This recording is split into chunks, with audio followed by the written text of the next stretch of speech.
येईल का जुळून नाते? त्याने मेंबीच्या देठापासून ओढून तळ्यात उडी घेतली. दिव्या! इथून पुढे आदित्यने तळ्यात इतक्या जोरात उडी मारली, पण ती तळ्यात उडी न पडता बेडच्या खाली पडली आणि चांगली ढोपळं आपटली. बिचारा खडबडून जागा झाला. बघतो तर काय, समोर मॉम डॅड त्यालाच बघत होते. आता कुठे जावं असं त्याला झालं होतं. खरंच ऑकवर्ड सिच्युएशन होती. दिव्या कोण आहे सांग? कशाला तिच्या नावाने ओरडलास? उशीला मिठ्या काय मारतोस? मुका काय घेतोस? हसतोस काय? तिला कधीपासून कुरवाळतोस काय? काय चाललंय काय नक्की? कोण आहे ती? खरंच आहे की फक्त स्वप्नच बघतोस? हातातून उशी काढून घेतली तर उडी कशाला मारलीस? मॉम त्याला विचारत होती आणि आदित्यला काय उत्तर द्यावं कळत नव्हतं. त्याला कळलं आपण चांगलंच गोंधळ घातलाय. तो स्वप्नातच नाही तर खरोखरच ओरडला होता. तो तिथेच बेडला टेकून जमिनीवर बसला, डोक्याला हात लावून वास्तवात यायचा प्रयत्न करत होता. स्वप्न भंग झाल्याचं दुःख, ते वास्तव नसल्याचं दुःख, त्यात समोर मॉम डॅड प्रश्नांचा भडीमार करत होते. पायाला चांगलंच लागलं होतं, पण यापेक्षा जास्त दुःख ते एक स्वप्न होतं, सत्य नव्हतं. त्याच्या चेहऱ्यावर एक दुःखाची लकीर उमटली. स्वप्नातली प्रत्येक गोष्ट त्याला आवडली होती, फक्त शेवट सोडून. शेवट इतका भयानक होता, त्याने दिव्याला गमावलंच असं वाटलं होतं त्याला. त्याचं काळीज त्याच्या घशाशी आलं होतं. पण ते स्वप्न होतं हे बघून जीवात जीव आला. सगळं किती छान होतं. ते तळं, त्यातला थंडावा. जीवघेणी दहशत वाटली ती त्या मगरीची. आदित्य, कोण आहे ती मुलगी? त्या दिवशी हॉस्पिटलमध्ये आलेली ती का? डॅडने मॉमच्या समोरच बॉम्ब टाकला होता. आता मॉम लग्न लावूनच शांती घेईल माहित होतं त्याला. पण जिची स्वप्न बघतो ती तर अजून त्याच्या जवळ पण येत नव्हती. बोट लावलं तरी मांजरीसारखी गुरगुर करते, तर लग्न करायचं दूरच राहिलं. आदित्य काहीच बोलला नाही. त्याने घड्याळात बघितलं तर 8 वाजले होते. तो गडबडीत उठला आणि बाथरूम मध्ये गेला.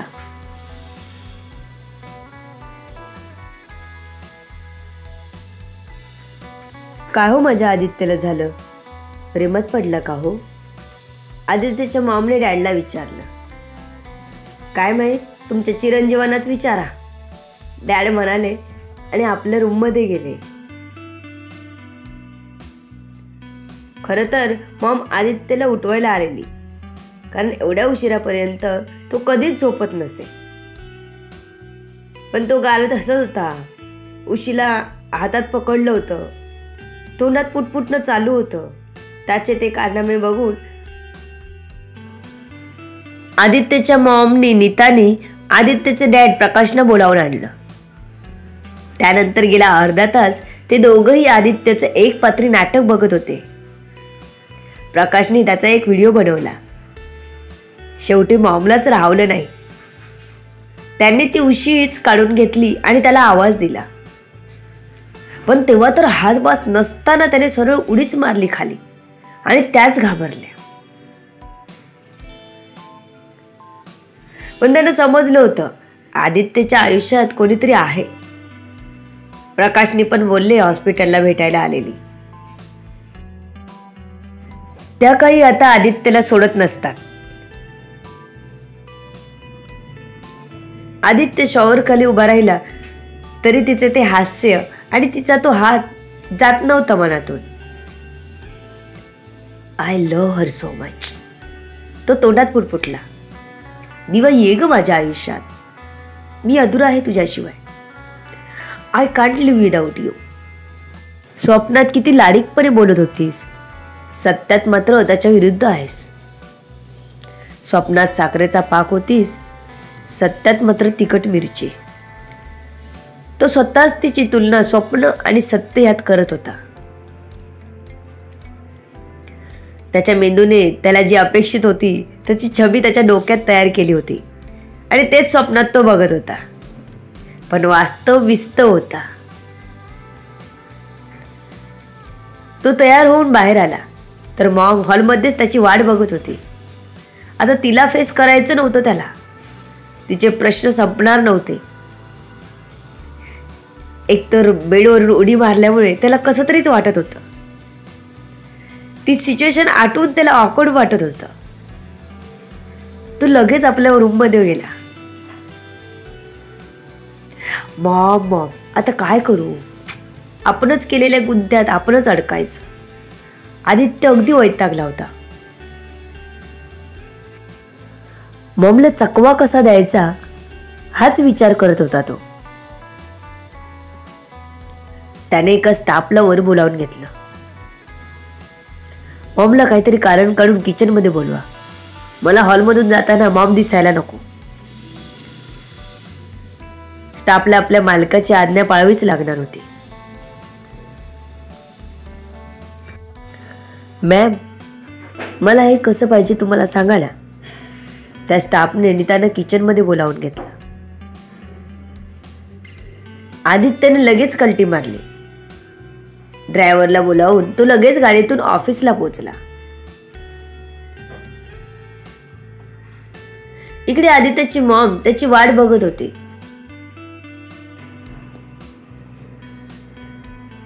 पण तो अजून कसा नाही आला खाली, म्हणून त्याने स्टाफला विचारलं.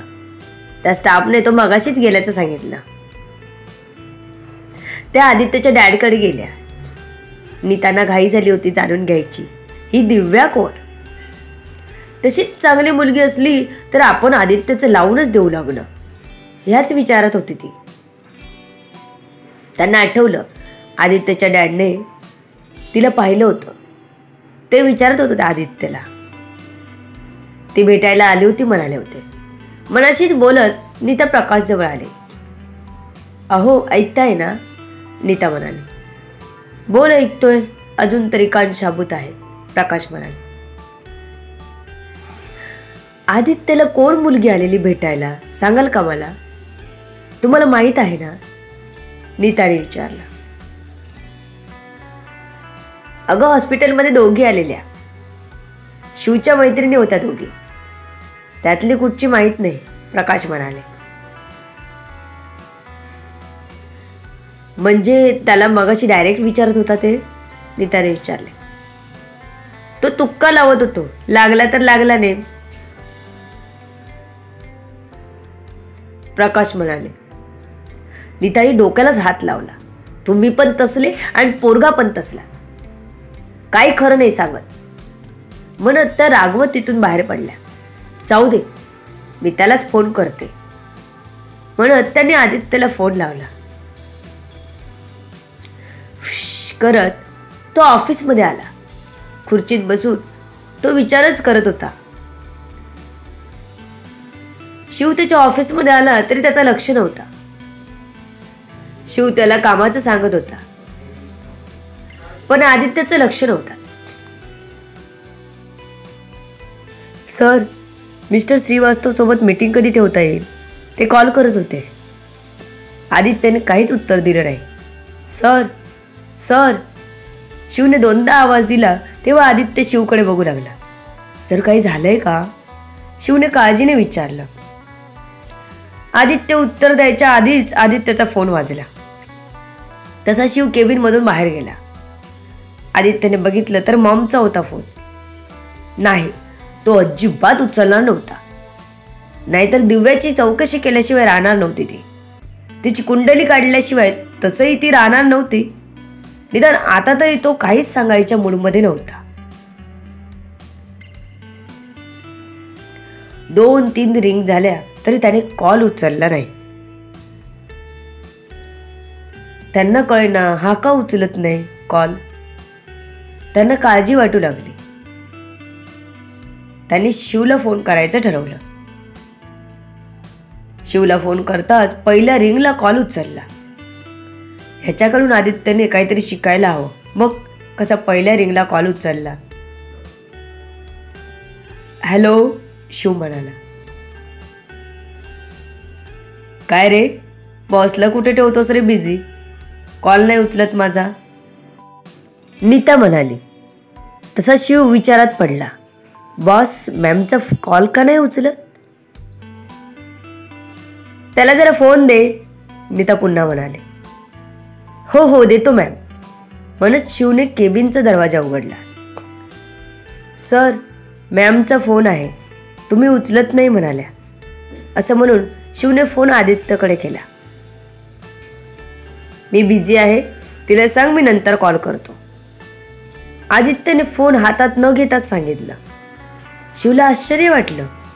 असं कधी होत नव्हतं की आदित्यच्या मॉमचा फोन आला आणि त्याने तो टाळला. पहिल्यांदा बघितलं होतं. असो, काही असेल. शिवने फोन कानाला लावला. मॅम बॉस बिझी आहे, शिवने सांगितलं. तो काही बिझी नाही, मला माहित आहे. तो टाळतोय मला. मला एक सांग, दिव्या कोण आहे? नीताच्या ह्या प्रश्नाने शिव फ्रीज झाला. मॅमला कसं माहीत झालं? मॅम काही काम होतं का? शिवने सावीत पवित्रा घेतला. मला सांग, आहे का कोणी आपल्या कंपनीत दिव्या नावाची मुलगी? हो किंवा नाही, नीताने सांगितलं.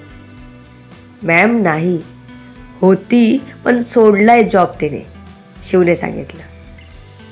बरं, तिला मला भेटायचं असेल तर कुठे असते ती आता? नीताने विचारलं. तसं शिवलाच टेन्शन आलं. मॅम तुम्ही एकदा आदित्य सरांशी बोलून घेतलं तर बरं होईल, शिव म्हणाला. तो काही आदित्यला विचारल्याशिवाय दिव्याची माहिती सांगणार नव्हता. तो कसला बोलतोय आता? ऐकलंस ना तू? बिझी झालाय तुझा बॉस, मॉमशी बोलायला वेळ नाही. तुम्हाला फक्त त्या मुलीचे डिटेल्स दे, नीता म्हणाले. मॅम तुम्ही आदित्य सरांना विचारा, सर मला ओरडतील. शिव रडविलाच झाला होता. करू तर काय करू? अरे तो काय सांगतो, मी त्याची मॉम आहे. तो काय मोठा लागून गेला काय? तू दे मला डिटेल्स, नीता म्हणाले. मॅम सॉरी, पण मला तसं नाही करता येणार. शिवला समजतच नव्हतं उत्तर देऊ तर काय करू. ए सॉरी के बच्चे, राहू दे. ठीक आहे, तू नको सांगूस, मी करेन मॅनेज, नीताने सांगून फोन ठेवला. तिने कंपनीतल्या मॅनेजरकडे सर्व माहिती मागितली आणि त्याने ती त्यांना दिली. कारण नुकतीच तिच्या पगाराची प्रोसिजर केली होती त्यांनी, त्यामुळे तिचे डिटेल्स स्क्रीनवरच होते. त्यांनी त्याचा एक फोटो काढला आणि नीतांना पाठवला. फक्त 10 सेकंद लागले असतील या प्रोसेसला. शिव विचार करत होता काय करावं. पहिला आधी आदित्य सरांच्या कानावर घातलं पाहिजे. शिव लगेच केबिन मध्ये आला. बॉस मॅमना दिव्या मॅडम बद्दल कसं कळलं? मला डिटेल्स द्यायला सांगत होत्या, मी नाही दिल्या. पण शिव म्हणाला आणि गप्प झाला. पण काय, बोल पुढे, आदित्य बोलला. त्या दुसरीकडून मिळवतो डिटेल्स म्हणाल्या. शिवने खाली मान घातली. अरे मग मॅनेजरला फोन कर, त्याला सांग नको देऊ डिटेल्स, आदित्यने सांगितलं. पण स्वतःच फोन काढून त्याला फोन लावला. तावडे, मॉमला दिव्याची काहीच माहिती देऊ नका, आदित्य बोलला आणि तावडे गॅसवर आला. सर त्यांनी आत्ताच फोन ठेवला, सर्व डिटेल्स घेतले माझ्याकडून, तावडेंनी घाबरत सांगितलं. आदित्यला रागच आला. तावडे तुम्ही मला विचारलं, आदित्य रागात म्हणाला. सर पण मॅमने मागितल्यावर, तावडे तोंडातल्या तोंडात पुटपुटला. नव्हती द्यायची माहिती, म्हणून आदित्यने फोन ठेवला आणि डोक्याला हात लावत टेबलवर कोपर ठेवून विचार करत होता. सर नक्की मॅडमला काय कळलं आहे? दिव्या मॅडमची माहिती का मागत आहे? शिवला अजून प्रश्न पडलेलाच होता, पण आदित्य कोणत्या तोंडाने सांगणार होता? तो काहीच बोलला नाही. शिवला ना आदित्यची मॉम काही कळू देत होती, ना आदित्य काही सांगत होता. To be continue. बघू पुढे काय होतंय. सर्व गोष्टी करण्यासाठी आरबी व्हायरल फीवरवर पुढील येणारे भाग वाचायला आणि ऐकायला विसरू नका. तुमच्या अमूल्य प्रतिसादाची आतुरतेने वाट बघते. लेखिका शब्दवेदी उर्फ संतोषी राणे पाताळे. धन्यवाद. निरनिराळ्या कथा ऐकण्यासाठी या चॅनलला सबस्क्राईब करा.